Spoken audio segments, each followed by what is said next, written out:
क्या तुम्हारे साथ भी ऐसा हो रहा है कि तुम पढ़ने तो बैठते हो लेकिन लंबे समय तक पढ़ नहीं पा रहे हो, जिसकी वजह से तुम जो कॉम्पिटिटिव एग्जाम का तैयारी कर रहे हो, क्लास 10 बोर्ड, 12 बोर्ड या फिर कोई भी कॉम्पिटिटिव एग्जाम जैसे नीट, जेई, इसमें अच्छा परफॉर्म नहीं कर पा। तो आज का वीडियो तुम्हारे लिए है, क्योंकि जब मैं अपने क्लास 10 बोर्ड में था, जब मैं सबसे पहले सिंसियरली पढ़ना स्टार्ट किया था, उस टाइम पे मैं भी इन चीज़ों को फेस करता था। मैं भी लंबे समय तक पढ़ नहीं पा रहा था। तो मैं उस टाइम क्या किया था जिसकी वजह से मैं 12 से 14 घंटे हर दिन पढ़ पा रहा था इफेक्टिवली, जिसकी वजह से मैं क्लास 10 बोर्ड में 94% लाया था, क्लास 12 बोर्ड में 96% लाया था और नीट में भी 640 मार्क्स लाया हूं नीट 2026 में।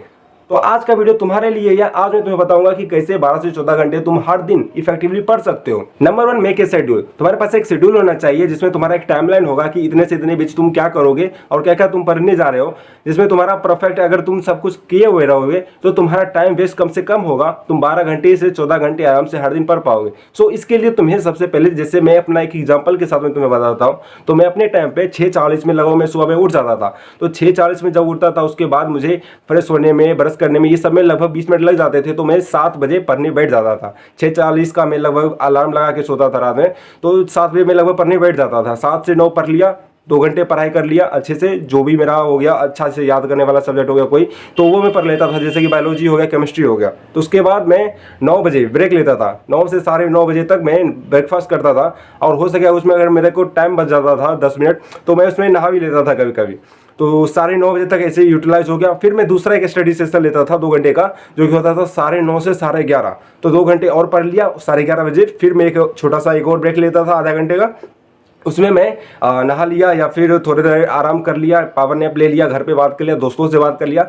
सो तुम्हें 2-2 घंटे करके, 1-1 घंटे करके ऐसे ही तुम्हें अपना भी शेड्यूल बनाना होगा। सो जैसे मैं 12 बजे तक लगभग ऐसा हो जाएगा, तो उसके बाद मैं एक और सेशन रहूँगा तीसरा। तो वो तीसरा होगा 12 से लेकर 2 बजे तक।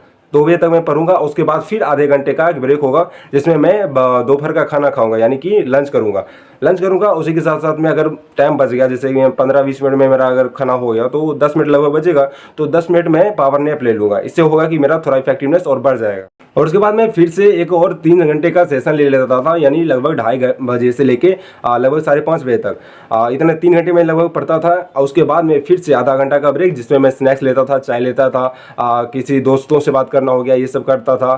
थोड़ा देर हो गया तो मेरा फ़ोन भी चला लेता था। तो ऐसा मैं करता था। कभी कभी अगर मूड मेरा किया अच्छा, मतलब मन नहीं लग रहा पढ़ने में, तो आधा घंटा और मैं एक्सटेंड कर लेता था। 5:30 से लेकर 6:30 तक कर लेता था, कि आराम से एकदम चिल रहते हैं, ज़्यादा टेंशन नहीं लेते हैं, ऐसा पढ़ते हैं, उसके बाद पढ़ेंगे। तो 6:30 बजे फिर मैं पढ़ने बैठ जाता था। 6:30 से लेकर 8:30 बजे तक फिर 2 घंटे का स्टडी सेशन।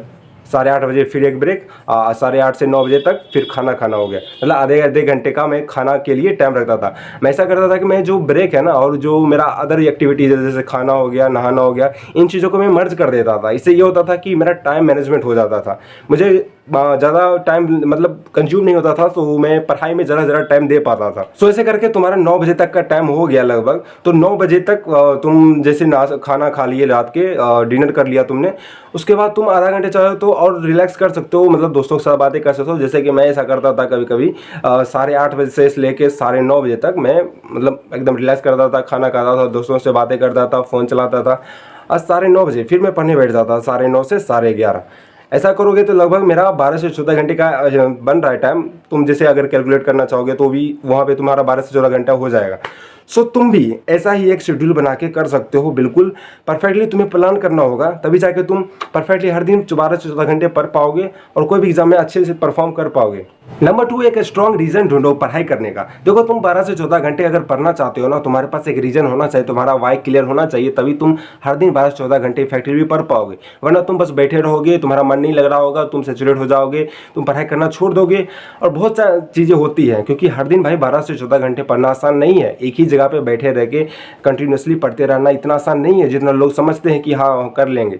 नहीं होता इतना आसान। जैसे मैं अपने टाइम का रीजन बताऊँ ना, तो मेरे टाइम का बस मेरा यही रीजन था कि मुझे अपने फैमिली का जो कंडीशंस है मुझे वो सही करना है। मतलब एक अच्छा लाइफस्टाइल चाहिए मुझे, मतलब आगे फ्यूचर मेरा एकदम अच्छा रहे, सिक्योर रहे, ऐसा मुझे चाहिए था। इसके लिए मैं कुछ भी मेहनत करने के लिए तैयार था। Number 3, dopamine detox and mobile addiction. देखो अभी मोबाइल इतना ज़्यादा बड़ा प्रॉब्लम बन चुका है ना, हर कोई मोबाइल में लगा रहता है, अपना दिन का 6-6 घंटा 12-12 घंटा तक बस वैसे ही वेस्ट करते रहते हैं लोग। इसके कारण लोग पढ़ते नहीं हैं और मार्क्स कम हो जाते हैं, फ्यूचर मतलब थोड़ा खतरे में तो रहता है। तो देखो तुम्हें अगर चाहते हो ना यार 12-12 घंटे हर दिन पढ़ना, तो तुम्हें मोबाइल से दूरी बना के रखना होगा, तुमको इसका एडिक्शन खत्म करना होगा।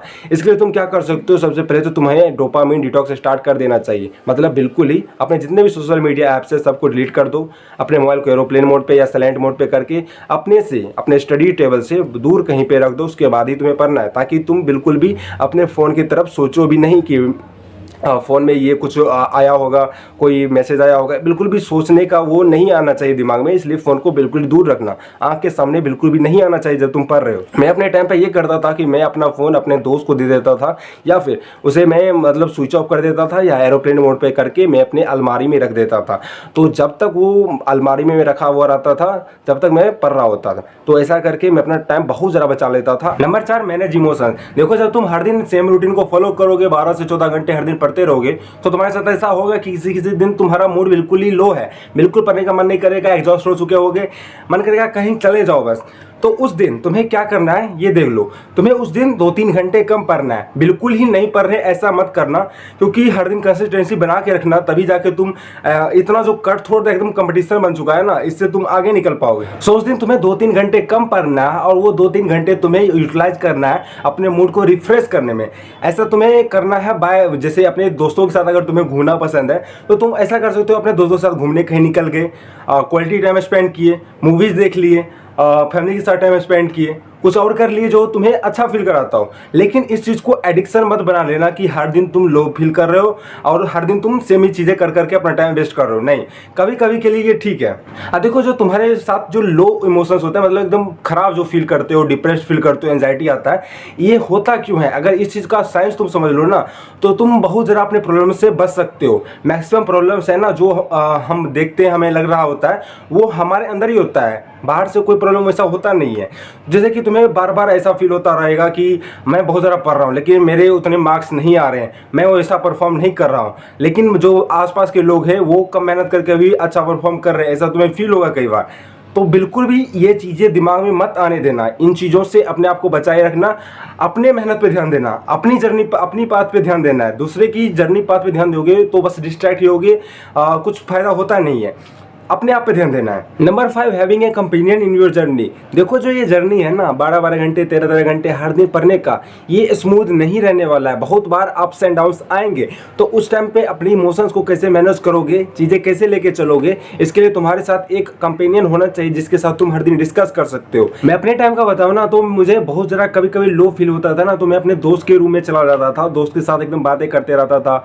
वो भी ऐसा था कि मतलब ज़्यादा सीरियसली नहीं लेता था मेरे बातों को, तो वो लाइट मूड में रहता था, मजाक ही करता था, तो चीज़ें डिस्कस हो जाती थी, मतलब नॉर्मल हो जाती थी। कभी कभी बहुत ज़्यादा जो डिप्रेशन वाला एकदम फेज आ जाता है ना, कि बहुत मेहनत कर रहे हैं, कुछ हो ही नहीं रहा है, बिल्कुल ही एकदम लॉस्ट फील कर रहे हैं, तो उस टाइम पे कोई होता है ना एकदम साथ रहता है, तो चीज़ें मैनेज कर देता है यार। सो आज की वीडियो में इतना ही था। अगर तुम्हें ये वीडियो पसंद आया ना यार, तो लाइक कर देना, और चैनल पर नहीं होना तो सब्सक्राइब कर देना।